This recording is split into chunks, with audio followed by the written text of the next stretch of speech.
பாரதிய ஜனசங்கம் மிகப்பெரிய இந்திய ஆதரவாளர்கள். நீங்க வட இந்திய அரசியல்ல வந்துங்க இந்தியை எதிர்த்தெல்லாம் அரசியல் பண்ண முடியாது அவங்களால. அப்ப பிஜேபியா இருந்தாலும் காங்கிரஸா இருந்தாலும் எல்லாமே ஒரே சட்டம் தான். அதுல ஒண்ணும் நீங்க சந்தேகப்பட வேண்டாம். ஆனாலும் பராசக்தி படக்குழுவை வந்து முருகன் அவர்கள் ஏற்பாடு செய்து மோடி அவர்கள் கலந்து கொள்கிற விழாவுக்கு அழைக்கப்பட்டிருக்கிறார்னா இதில் நார்த் இந்தியாவில் கிரிட்டிசிசம் வரும். அதையும் தாண்டி அழைக்கப்பட்டிருக்கிறார்கள். அப்படின்னா திமுக கூட்டணியில காங்கிரஸ் அது ஒரு மன முறிவோடு இருக்கிற மாதிரி தெரியுது. ஏன்னா பராசக்தி படத்துக்கு எதிராகவே வந்து காங்கிரஸ் கட்சியோட இளைஞரணி மாநில தலைவர் ராஜினாமா பண்றாரு. இளைஞரணி முக்கிய பிரமுகர் ராஜினாமா பண்றாரு. இந்திரா காந்தி அம்மா வரவே இல்லை தமிழ்நாட்டுக்கு. அவங்க பிப்ரவரி மாதம் 12ஆம் தேதி வந்ததாக படத்துல காட்டுவதே வரலாற்று போய் கோயம்புத்தூருக்கே வரல. ஆமா, தமிழ்நாட்டுக்கே வரல.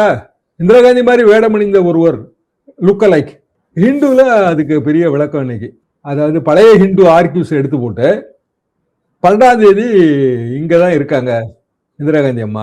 13ஆம் தேதியும் சத்தியமூர்த்தி பவனுக்கு வந்திருக்கிறாங்க. கோயம்புத்தூருக்கு வந்தாங்களா போலான்னு சொல்ல 12-13. ஏனென்றால் அவர்கள் அப்போ செய்தி ஒளிபரப்புத்துறை அமைச்சர், அவங்க பிரதமர் கிடையாது இல்லையா 66ல, வந்து மொழிக் கொள்கை சம்பந்தமா பேசியிருக்காங்க காமராஜரோட எல்லாரோடையும்.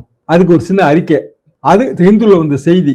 அதுக்கு பிறகு டெல்லியில போய் அவங்க பேசுனது. இப்படியான பல விஷயங்களை வந்து ஹிந்து தொகுத்து போடுது, பழைய ஆர்கியூஸை தோண்டி எடுத்து. அப்படின்னா காங்கிரஸுக்கும் காங்கிரஸோட பழைய தலைவர்களுக்கும் அல்லது இந்திரா காந்தி மாதிரியான சீனியர் லீடர்ஸுக்கும் இந்த படம் எதிர்ப்பானதுங்கிற ஒரு சித்திரம் வரையப்படுது. இன்னும் சொல்ல போனால் அந்த ராஜினாமா பண்ண காங்கிரஸ் பிரமுகர் வந்து மறைந்த தலைவர்களை படங்கள்ல காட்டக்கூடாதுன்னு சென்சார் விதியே இருக்கு.